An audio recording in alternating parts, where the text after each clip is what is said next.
there's only two things: is great product, great service, right? So your product, when a customer orders, the quality of the packaging, the condition in which it reaches them, has to be spot on, right? You have to give them 100% solid product experience, right? Service is part two.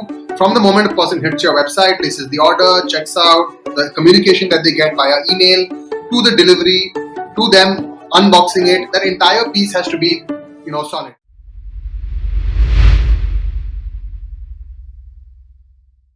Hello and welcome to the Startup Operator Podcast. I'm Roshan Cariappa. Arman Sood is the co-founder of Sleepy Owl, which is one of the most popular D2C coffee brands out there. Arman and his co-founders pioneered the concept of the cold brew, have since launched multiple products as well. In this conversation, we speak about what it takes to get started, validating demand, operating in a nascent category, educating consumers about a new brand and product, and scaling a D2C business. This was a fascinating conversation. I hope you like it. Hey Arman, welcome to the Startup Operator Podcast. Thank you so much for making the time. Thank you, Roshan. Pleasure to be here. After one or two hiccups, I think I'm excited to finally make it happen. No, as I was saying, founder time is always scarce, and I'm truly grateful, when people make time for this. When you started Sleepy Owl, you weren't looking to start a coffee brand, right? I mean, if I understand, you were thinking of starting a business, and you hashed out a few ideas, and Sleepy Owl sort of organically was born around it. Can you take us back to that time and talk about some of, the rules or principles that you had in terms of what kind of business you wanted to run, and how has that panned out over the years? Sure. So, Roshan, I think great question. My co-founders and I were, entrepreneurially inclined, and we wanted to take an idea that we were passionate about, execute it, and therefore create value, right? Neither of the three of us are, FMCG, F&B guys. We're not techies. We've come from different professions to get together to start Sleepy Owl. I graduated law school in 2015 along with Ashwajit, and we knew we wanted to be entrepreneurs. And at that point, we didn't have the idea or the bandwidth. So we started working at other startups. I was working at an education technology startup, donning multiple hats. Ashwajit was at Cora Jeans, again, donning multiple hats. And Ajay had just come back from his stint at JP Morgan in New York. He'd come back to India, and he was exploring what he wanted to do. Right? The three of us realized that, we want to start something. We didn't know what that something was, but we knew it's something that we would spend the next 5, 10, 15 years doing, right? And if it was something that we were going to give this kind of time to, it had to be a sector or an industry, A, in which we felt, an interest or a passion, you can call it either. B, it had to fit into sort of our skill sets, right? Or what we envisioned we could do. And, when we narrowed it down, we realized F&B is a sector where, we're passionate about it, we're excited, we enjoy it, we want to study it, research it, live it, breathe it, right? It wasn't coffee, it was F&B broadly. So we had multiple ideas in F&B that we explored for a variety of reasons, whether it's scalability, whether it's getting it off the ground right in the beginning, whether it's, getting bored of it too quickly, right? We experienced all of it, and we didn't have an office space. We spent a lot of time working out of the nearby cafes, and I was still working a job at that time, and the coffee in my office was very poor, to say the least.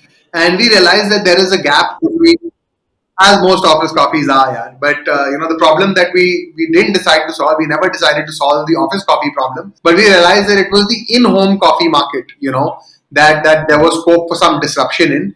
Cafes were too expensive for us, and we realized that there was a gap in the in-home coffee market, and we just jumped onto this idea and dove straight in, got our hands and feet dirty, and started learning about the coffee industry in the country, and that's how Sleepy Owl happened. It's been 6 years now. Happy to say that we are thriving, existing, and made it through 2 rounds of COVID and multiple other challenges, which I'll probably share during the course, but happy to be where we are today.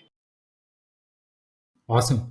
So, pretty much everyone has this dream, right, of starting something in F&B. It could be a restaurant, a bar, or some kind of a food brand, right? I mean, the joke is that if you find a board techie in Bangalore, he or she has one or two of these ideas, that they've written down in a notebook or whatever, right? But starting an F&B brand because you are passionate about food is really a naive thing to do, right? Because F&B has so many other complicated elements. It's extremely operations intensive, and building a brand, a customer acquisition, all of that is it's not something like, okay, you have a restaurant and people just walk in, or you build a True. brand and they will buy it, kind of things. So there are plenty of those realizations that happen once you've started up in the F&B space. What are some two or three things that kind of hit you? I mean, what are those things that you hadn't been prepared for at all, and that kind of smacked you in your face? Okay, I mean, I think you're absolutely right. I think for us also it was slightly naive when we started.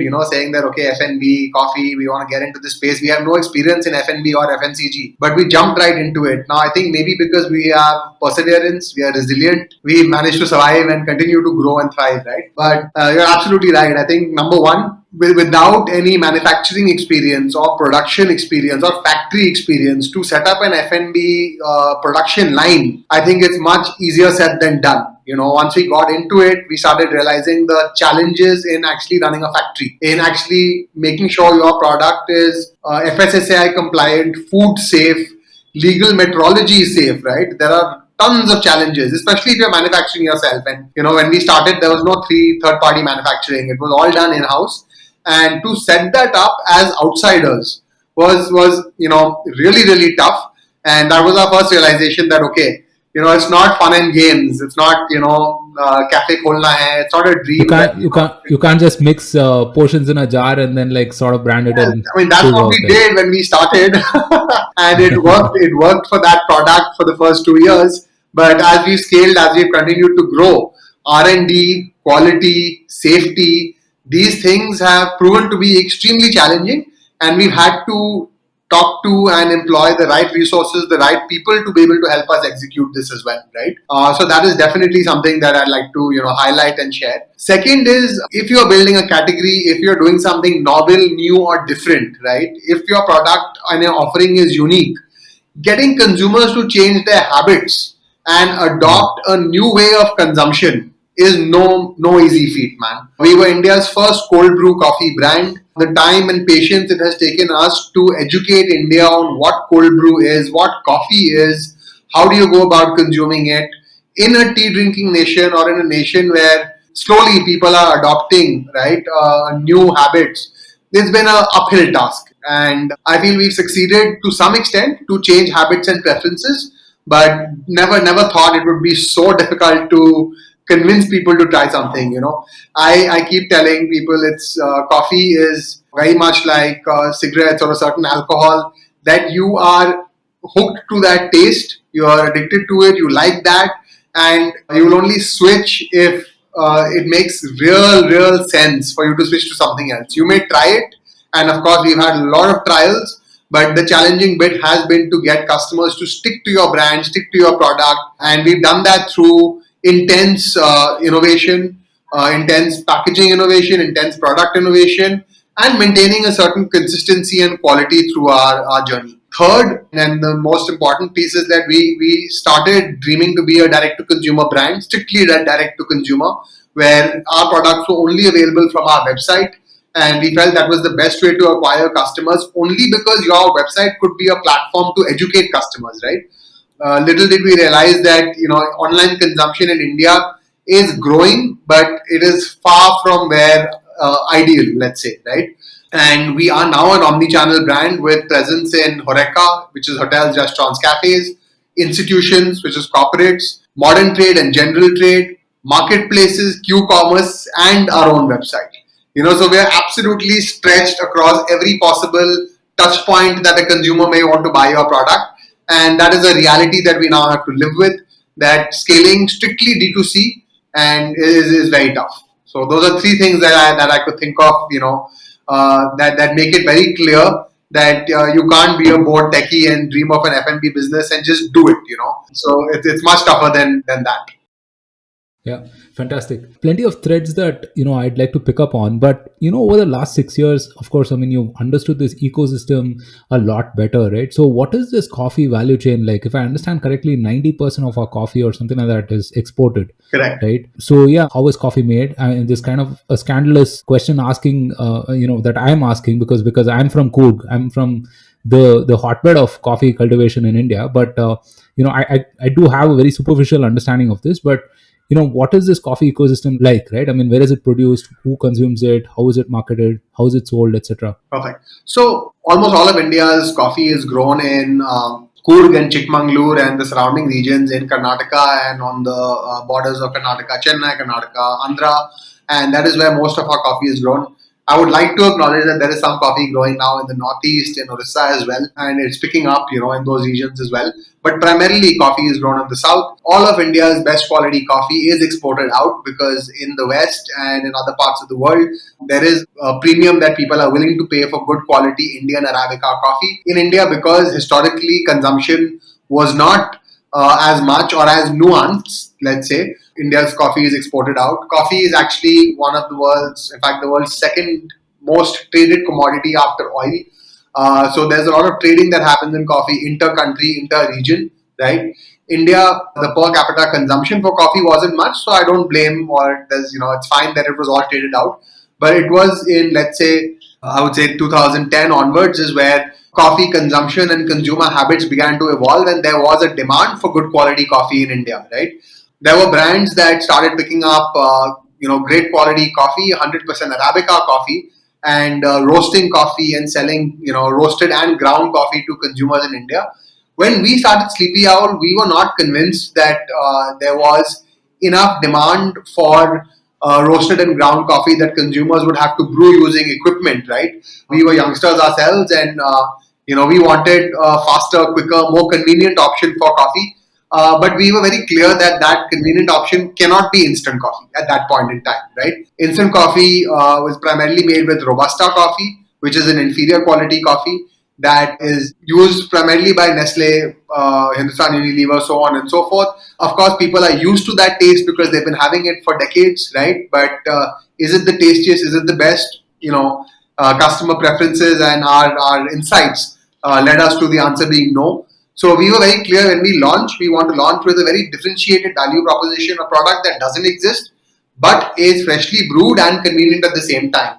So we put this complicated challenge before ourselves, and we launched India's first cold brew coffee. And cold brew, just for the audience here, is coffee that is brewed in cold water, unlike coffee that is traditionally brewed in hot water. So you brew it overnight for a period of 12 to 24 hours and you make a decoction. Cold water brewing actually makes your product less acidic and less bitter than a traditional cup of coffee. And that is what we did. We made India's first cold brew. We packaged it in packaging called as the bag-in-box packaging. And, both the packaging and the product was so unique that we were very easily at that point able to differentiate ourselves from the current offerings in the market, right? And we managed to get eyeballs. We managed to get people to at least try what we were doing. And simple principle. Yeah, you can only if your product is phenomenal will people come back again and again. And lucky for us, Yeah. as you mentioned, right, you take 2 jars and you make it. Our little decoction that we made at home just worked. People liked it. People bought into it, and we were able to scale from there to where we are today.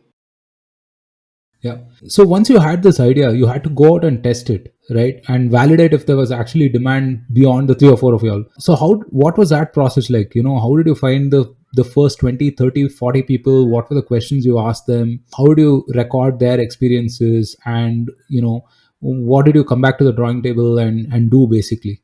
Okay. So to be completely honest, and since this is meant to be a candid conversation, we didn't validate it with 30, 40, 50 people in terms of taste, in terms of, what they would think, what they would like.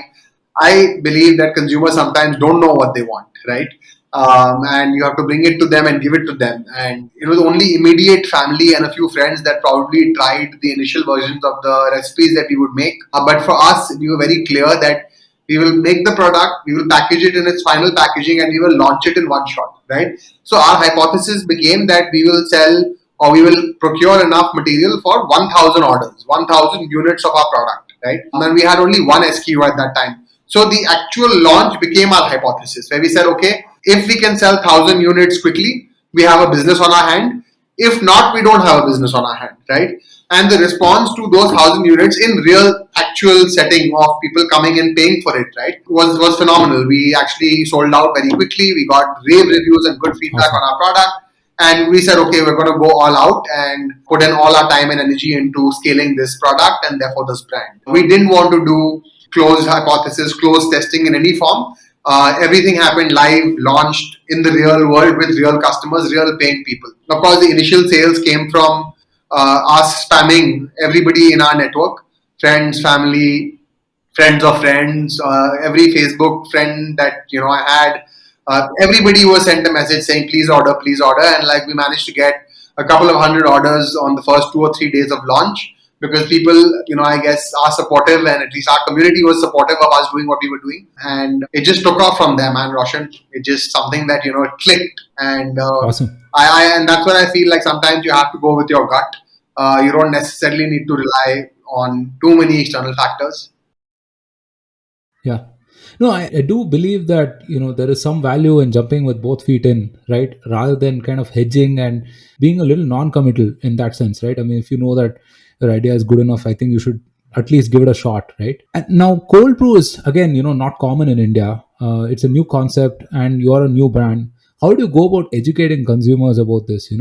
Because coffee is consumed hot mostly, right? And you're trying to change their behavior. So what were those things that went into your communication? So two insights. Yeah, one of our insights was that at least my generation, the generation that grew up in between 1995 to 2010, right? We were a cold coffee generation, at least as youngsters, right? Cold coffee was it was really popular, and kids our age in that group really enjoyed a good cup of cold coffee, which was essentially instant coffee with milk. And when you go to cafes, even frappuccinos or frappes were quite popular in cafes, right? So with that insight, we said, cold brew may just click, right? Customers may enjoy drinking a cold brew. Cold brew in its nature is also less bitter and less acidic. So for those who didn't drink black coffee because they found it bitter or harsh or were scared of black coffee, cold brew actually solved that problem as well because it's very, very smooth and doesn't taste like a bitter coffee, right? So armed with these insights, we said, okay, cold brew will find a place in the Indian market, right? What we did to ensure we could educate customers is two things. One is go direct to consumer, right? When you're building a category, you need to have a platform where you can actually share information with your customers. Going direct means we had a website, right? We had pages on those websites which really explained what is the cold brew process, how does it work, why you should drink it, all of that. Second is in the first 2.5, 3 years pre-COVID, we focused a lot on events, samplings, promotions, merchandising, etc. That gave us the opportunity to actually talk to our consumers, right? As founders, we led from the front. We would be at all the events, we'd be at all the pop-ups, we'd be at all the stores, making sure that we talk to our consumers and educate them. No doubt, when you are playing in a category or creating a category and educating consumers, it is an uphill battle. It is a long drawn process, right? To say 6 years from now, today, have we succeeded? No. We're still scratching the surface. It may take another 10, another 15, another 20 years before cold brew is absolutely mainstream with the larger population, right? There is enough folks out there that are enjoying the concept of cold brew to keep us going and to keep more brands to come into the space, but far from being mass scalable or mass premium as well. I remember in 2018 when 2 years from when we launched, Starbucks introduced cold brew at all their locations in India, and we had people tell us, "So Starbucks has introduced cold brew," and it was for us, it was the best thing that could have happened, right? Because they have so much more reach, so much more scale than we did at the point in time that more and more customers could now maybe through them be educated, learn, in fact, even try their product and then come back to the OG guys and say, okay, this is what cold brew is and enjoy what we are offering. Yeah. No, that's a great point that you bring up. I think, sometimes competition also makes your market, right? Because you need multiple brands to really build a category out. You can't have a category of one. So you've added a lot more variants after that, right? I mean, you have the conventional hot brew as well. Now It's you're not coming up with conventional. a bottle. No, it's not Ah, conventional. sorry, not the conventional. Sorry, I think I mistook the hot brew for the instant mix, but I understand it's different, right? From Yeah, that, you also have a bottled brew as well, right? absolutely. So, Absolutely. which again is a whole other dimension, right? Because you're going to be battling for shelf space, a refrigerated shelf space, True. which is perhaps the most competitive part of any FMCG distribution as True. such. What is your thinking on new products, and if you could talk about like what you do differently with these different variants and Sure. different products that you have. So we have 3 or 4 principles that we when it comes to our NPD, right? Sleepy Owl from the beginning, our goal has been to create products that are convenient, that are easy to use, that are innovative and highly differentiated from what is already in the market. And last but not the very least is they have to be absolutely delicious, right? So we started as a cold brew company, and our customers, because we're D2C, we talk to our customers, we listen to them, we take feedback very seriously. They wanted a hot coffee product, right? But instead of just giving customers coffee beans or ground coffee, which they had to brew themselves, we said, why not again apply the principles of innovation, differentiation, convenience to it? And we were India's first company, and probably one of the first in the world to put coffee in a tea bag and say, hey, you can actually dip this and it will get brewed and filtered simultaneously, and therefore you have a cup of black coffee that's ready, right? So we really pushed the boundaries with even the hot coffee, right? The next thing that we did was the ready to drink, right? Like I said, if you go to a retail shelf and you look for a cold coffee, right? Other than Nestle, which is available at a low price point, and then you have Starbucks, which is imported and at a high price point, there was a big gap in the middle. So all product innovation, product creation, happens from two sides. Yeah, one is when the customer tells you that okay, I need this, right? Or two is when you identify a gap that you can plug into, right? So we created India's first ready-to-drink cold brew. That was with cold brew coffee, a little bit of milk, and a little bit of sugar. Right? It is absolutely clean label, without any preservatives, without any stabilizers. Has a solid shelf life, and at a sort of sweet price point of rupees 100, where it just fits right into more premium than what was there on the lower end of the segment, and affordable, unlike what was on the higher end of the segment, right? So we just hit that sweet spot. Now, of course, you're right. The shelf space in the refrigerated section is extremely competitive. We didn't realize how competitive it will be, but we knew that there will be value in what we do, and the products are going to add value to the customer. And again, like you said, a category is made when there are multiple brands in that space, right? So why should one or two brands dominate the coffee section of a refrigerated shelf? And there was space for more, and we filled that space in. And again, the response has been phenomenal even to that product. Yeah. No, I for one always check out the refrigerated section in all of these stores, right? I mean, to find out what new brands are out and so on. So yeah. So selling on marketplaces like Amazon and Flipkart, right? I mean, it gives you phenomenal scale. Obviously, you have a ready catchment of customers and so on. But also, I mean, you don't really own the customer, right? I mean, you don't really own their loyalty and so on. And it's a sort of I mean, it's a difficult game to sort of play with the algorithm as well. And for a new concept like yours, especially, right? So, what has been your experience working with the likes of Amazon or Flipkart or any other marketplaces you're on? So you're absolutely right. Marketplaces have a catchment of consumers, and consumers prefer shopping from marketplaces sometimes because I believe they get Amazon is a logistics company at the end of the day, right? Like or even say Q-commerce today is basically logistics. These guys have aced and mastered the delivery experience, and for younger brands, smaller brands, it is very difficult to match that delivery experience, right? So when we get on marketplaces, yes, you have a ready catchment of customers, but you have to also realize then you're not competing with, you're competing with hundreds of brands, not just in your own category, but other categories as well, right? And everybody is vying for attention.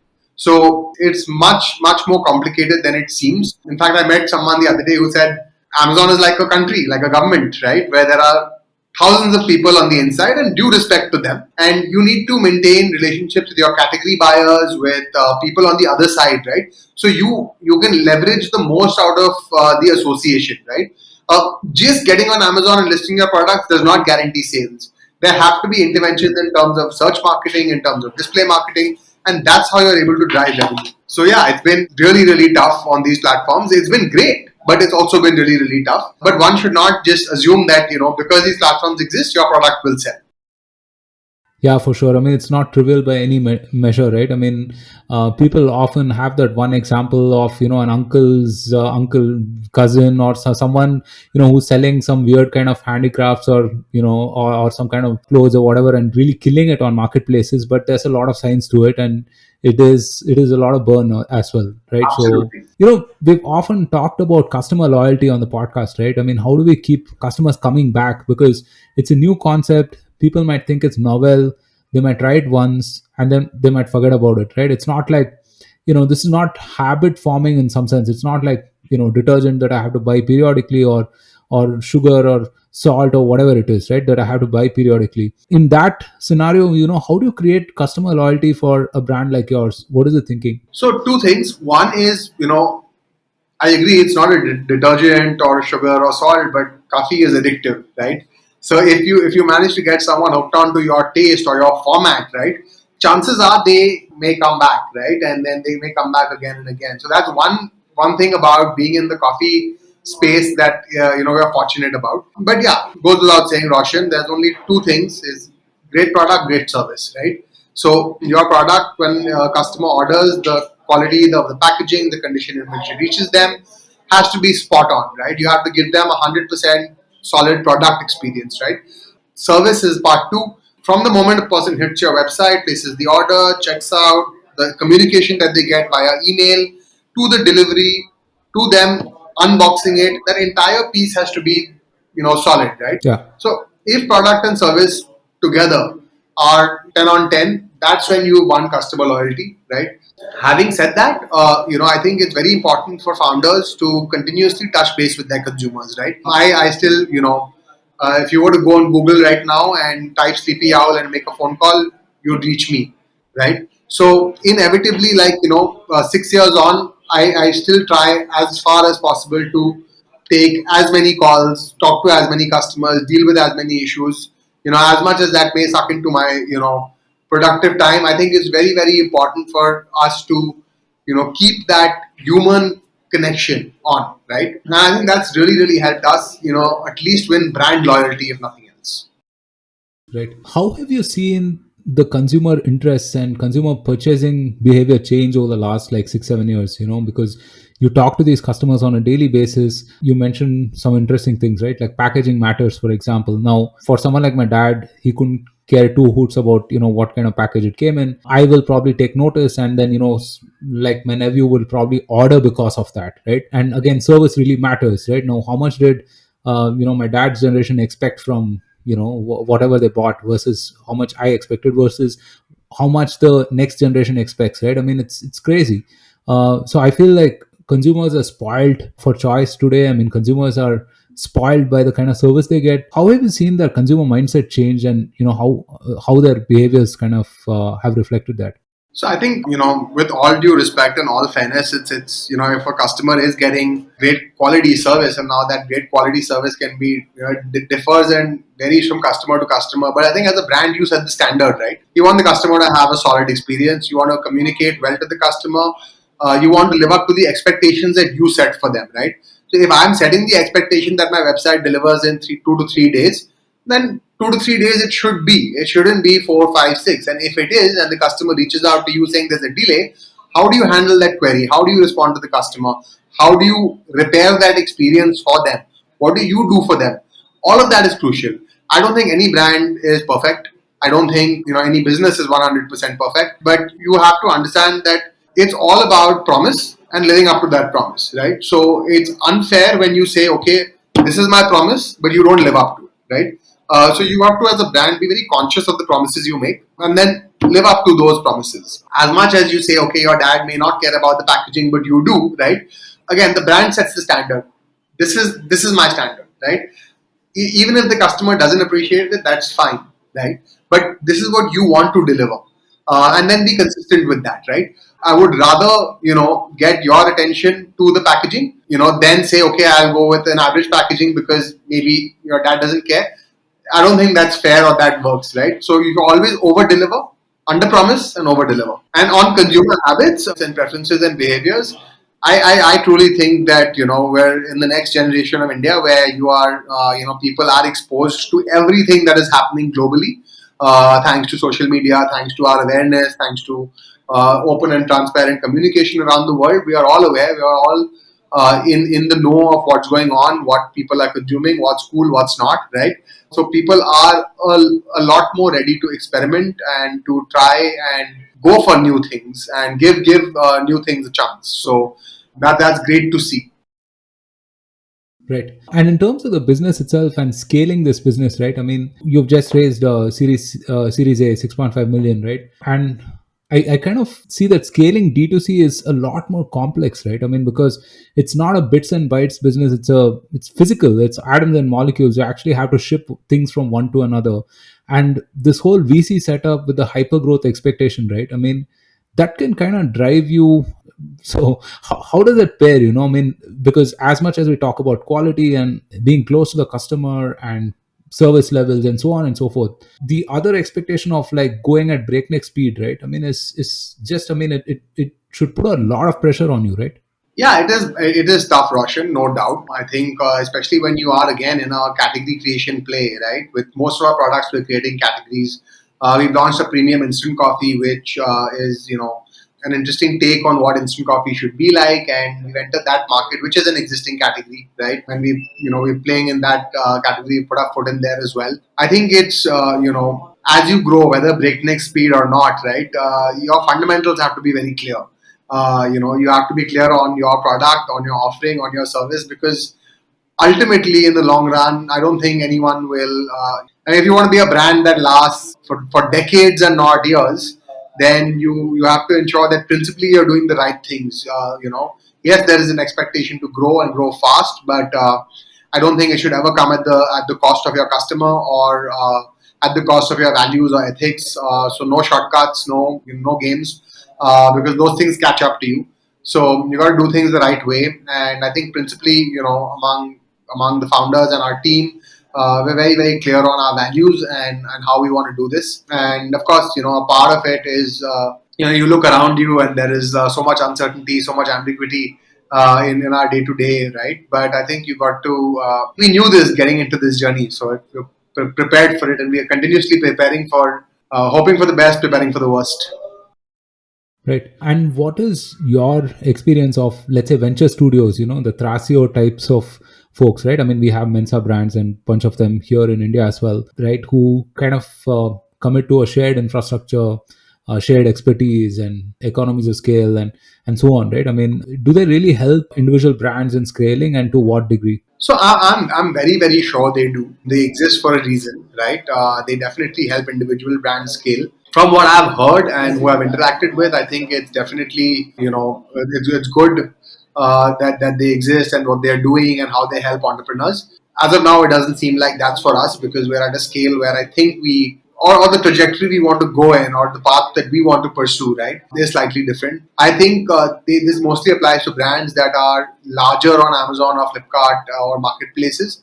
I think we as a brand are very omni-channel in our presence, and we want to build a strong FMCG business, with a strong modern trade and general trade presence. I think, from my understanding, roll-up commerce is more for digital businesses, and that's my understanding of this. Right. One of the things that we ask all the entrepreneurs on the podcast is, from everything that you've learned in your business, if someone else were to start up in the same space, what is that 2 or 3 point advice that you would offer to them that could help them not do all of the mistakes that, perhaps you made? Okay, I'd say number one, this is not avoid but do, right? Do have co-founders. I think it's phenomenal when you have people on the journey with you who you have blind trust on, and that you all can go through the highs and lows together. Definitely very important. Second is start building a team early, right? I think we were a little late in building a strong leadership team around us. As founders, we tried doing everything ourselves, and took on roles and challenges, and you wear multiple hats, but sometimes you'd wear the hat the wrong way. So we tried doing too much ourselves. So I think definitely start building a solid team around yourself, because there's only so much you can do yourselves. And number three is spend more and more time from the very beginning, talking to and spending time with people who are a few years ahead of you on the journey. I think, it's great to learn from other people's mistakes, other people's learnings. And I think for the first, when we started back in the day, I think most other people were starting out with us simultaneously, right? There weren't too many D2C brands or young FMCG startups. I think it all started together about 6, 7, 8 years ago. So I think now for people starting out now, like, feel free to reach out to me if I have anything to share, if you have anything that you feel I could do, but reach out to anyone and everyone. I'm very confident, and that's what we do now. We talk to other founders, other entrepreneurs, other operators and just try and learn and understand what's working and what's not. Because we all win or we all lose. I think it's one large ecosystem, and that we should all push each other and help each other grow. Yeah, that's fantastic. Before we let you go, what are some books or podcasts that you would recommend? Okay, books. I would definitely recommend two books. One is Shoe Dog by Phil Knight, and one is Beyond Entrepreneurship by Jim Collins. These are two books I would recommend for sure. And the podcast, goes without saying, it's the NPR podcast with Guy Raz, How to Build This. Oh, yeah, of That's my course. favorite podcast. Done a lot of podcasts with a lot of people, but somehow, man, nothing competes with his voice and his ability to get the best out of people. Yeah, for sure, for sure. I mean, he is like the platinum standard for all Absolutely. podcasters, right? I mean, the production quality, the way he's able to sort of choreograph the conversation and so on. I think, yeah, he is just Unreal, yeah. inimitable. Yeah, yeah. And a recent episode that I caught of this lady who started a cookie shop. I mean, it's a very famous one. I mean, I forget the name. She started this cookie shop in the 70s. It sold it for something like $500 million, a few years ago, right? I've Phenomenal heard story, that as very, well. I very don't recall inspiring. the name either, though. Yeah, Tate's Cookies, I think. Yeah, Tate's Cookies. That's right. So yeah, fantastic. Hey Arman, thanks again for making the time for this. I really enjoyed our conversation. A lot of insights that our audience will find value in, and all the best for everything that you have coming up. Thank you so much, Roshan. Pleasure being on the podcast with you, and to all the listeners. I think please try Sleepy Owl. I'm pretty sure you will Of enjoy course. it and your experience. And I really look forward to feedback. And please do get in touch and also spread the word with friends and family. Awesome. We'll link to all of the good stuff in the description and show notes. Thank you again, Arman. Thank you. Have a great day. Thank you. Thank you so much for listening. If you liked this episode, then don't forget to subscribe to us on your favorite platform and share this episode with all of your fellow startup operators. Also, follow the Startup Operator on LinkedIn and Twitter for more updates. Stay safe, take care, and see you soon on a brand new episode of the Startup Operator.